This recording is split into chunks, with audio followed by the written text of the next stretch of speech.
Well, thanks to Kaz's Twitter yet again, we have our new silhouettes for Gran Turismo 7's latest update, the October update of course, and there's a curious change. One which you will doubtless immediately see, 4 cars instead of 3. Now we are also, if they continue the previous schedule, due to have a circuit or some kind of circuit variation released this month as well, given that we did not last month. Curiously though, with the 4 cars, I could even see that being instead of a track. Hopefully not, but again, I wouldn't put it past Polyphony. We'll have to wait and see, of course, if that happens or not. But we have what appears to be 3 Japanese cars, both road and racing, even classic as well, and also a classic Maserati, which of course being my favourite brand, I'm definitely happy about as well. And this is yet another car, by the looks of things, from that 80 car leaked list, which I did a full video on here on the channel. Now, starting off with that Maserati, because it is the top left and we'll go clockwise as usual, it is quite clearly the Maserati Mirac. It's a car which doesn't get as much love as something like a Maserati Bora, but it's a curious addition, much like the A6 GCS was before. And as I said, as a Maserati fan, I'll take any Maseratis I can get at this point. It would be nice to see some newer stuff, maybe even like the ones I had, the Quattroportes, but either way, I'm always going to be open to new Maseratis of any age, road or racing. Then, moving to the top right, we have what appears to be possibly the only race car of the 4. I actually have a theory that it might be one of 2 race cars, and we'll get to that in a second, because this is quite clearly an R35 Nissan Gtr, and what appears to be a GT3 racing spec. So maybe like a Nismo GT3. I'll put a couple of images in to represent what that could be, or what that could look like. Again, a lot of people will probably be disappointed by the inclusion of yet another GTR. For me, it's always great to have more GT3s. It would have been nice to see something actually new, rather than just another variation of, what Gran Turismo's always been, which is about Skylines and GTRs, but again, that is what Gran Turismo has always been, so you can't be too surprised.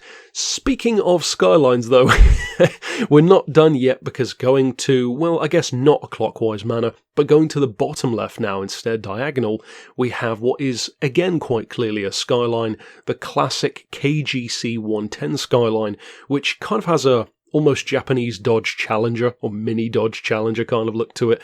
Very good looking car. Not quite as well used, I think, for many players in the older Gran Turismo games, because if that is what this is, and it certainly appears to be, it is a returning face to the franchise. Then last but not least though, we have what is the most curious car of the 4, because straight off the bat, you can quite clearly see it has a distinctive Mazda Mx-5 shape. We already have though the ND generation Mx-5, which at least in my opinion is definitely what this shape looks like. The shape of the headlamps, the shape of the bonnet, the way that you can see the visible rearview mirrors on the side of the car, whereas with something like an NB MX-5, the older one, which would make sense to add as a newer car, you cannot see the wing mirrors from that angle, and it just doesn't match the shape. Then though, it raises the curious question of why add another MX-5? Again, I have a theory.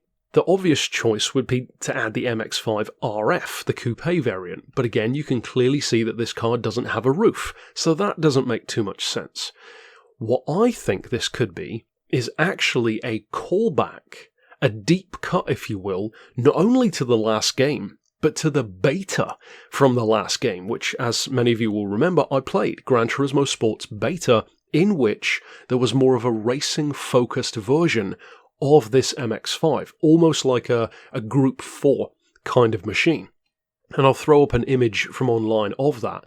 You don't see too many images of this vehicle, but I think this actually could be that car, because if you look at the vehicle, the blacked out roll cage which it has is kind of shrouded anyway. Even when you can see the car, it kind of blends into the pillars and the seats, so it could easily be hidden in a silhouette. It does have the spoiler, but again you can't really see the back end of the silhouette too well, so it could still be there even. And the rest of the car is very minimal. I could well be wrong. It could be something totally different. It could be a reworked idea of a cup car maybe, or just a different model year, which of course that would be kind of disappointing given that they've done that with a Clio before, and it certainly didn't feel necessary. But yeah, that's my theory. I think it could be a cup car or a Group 4 variation of the ND MX-5. Ultimately, we'll have to wait and see. in the coming week, we will of course get a trailer before it actually drops, usually the night before or the day before, so I will be breaking that down for confirmation of these, and then of course we'll be reviewing the update, and hopefully in that trailer as well, if we do get a new circuit, we'll see what it is. For those who are new to the channel, and this is the first video you've maybe watched, I actually did a video recently about 10 circuits that I predict, along with my girlfriend with a couple of picks, could return in Gran Turismo 7. So if you haven't checked out that video already, I would recommend doing so. Could be one of those, could be something entirely different, but stick around on the channel for the confirmation of these, if they're correct or not correct, and of course for breaking down the entire update as well. But for now, as always, thanks for watching.